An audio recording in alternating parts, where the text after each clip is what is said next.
سلام البنات، سلام الزينات، واش راكم؟ عيدكم مبارك، ان شاء الله عيدتم مليح، تعيدوا وتزيدوا ان شاء الله. اسال الله الذي اعاد العيد ان يمدكم بعمر مديد ان شاء الله. تقبل الله منا ومنكم صالح الاعمال، وكل عام وانتم بخير.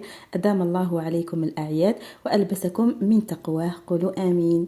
واليوم راح نشارك معاكم فلوق العيد. نتمنى لا فيديو تنال اعجابكم، ما تنساوش ولا عجبتكم خلوا لي جيم في طريقكم.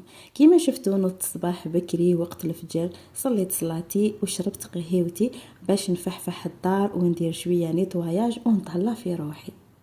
والحاجه الاولى اللي بديت بها سيقت الدار، فحفحت الدنيا كامل باش تقعد ريحه الصانيبو ونحس باجواء الفرحه، وبيان سور نستقبلوا العيد بكل حاجه شابه وحلوه، وربي ينور ياماتنا ان شاء الله. راني قاعده في الكوزينه نبريباري لي غاتو باش نحطهم، ونسمع في هذوما تكبيرات تاع العيد.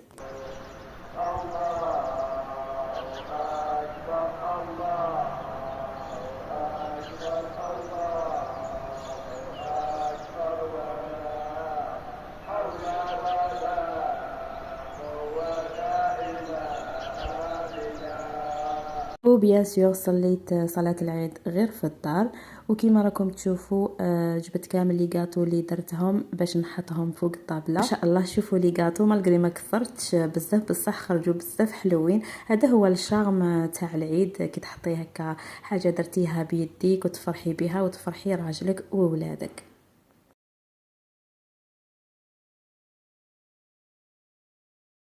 فوالا كملت عمرت كامل لي غاتو تاعي في لي بلاطو. شوفوا شحال جاو شابين في هذوما لي بلاطو.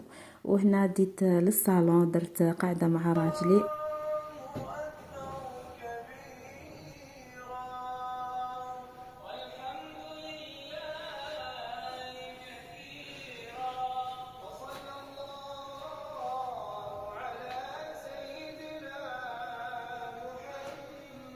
رايحين نديرو كوم دابيتود كل نهار تاع العيد نديرو كسكس باللحم واللوبيا. كيما راكم تشوفوا درت الكميه تاع اللحم، درت لي زيبيس ويعني داوتهم بيان كيما راكم تشوفوا. ومن بعد كي طاب هذايا اللحم زادت لوبيا والخضره يعني اللي نحبوها، لوبيا والقرعه. ومن بعد تغدينا والحمد لله يا ربي، يعني ما كانش اجواء خير من لمه تاع العائله. هنايا كيما كاع الجزائريين لازم نبريباريو لي غاتو، القهوه، جو لاتاي، باش اونكا دخل كشما ضيف ولا نحطينا كلش في الكوزينه. من بعد نديوهم للصالون ونغطيوهم باش ولا جا عندنا كشما واحد القهيوه تاع العصر يلقى كلش.